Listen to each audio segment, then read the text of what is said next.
Hey everyone, it's Sarah from gmailfiend, and first of all, welcome and thanks for watching this video.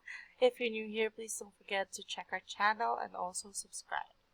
So for today's video, we're going to be doing another tutorial on how to mark emails as not important.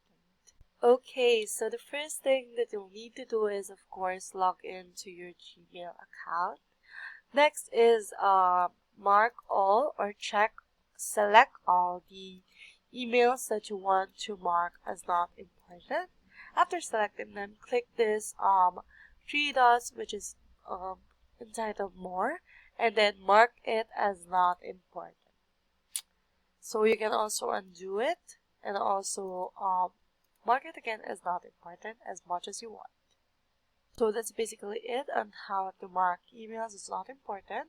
And then if you go to the important emails, you won't see the emails that you marked as not important.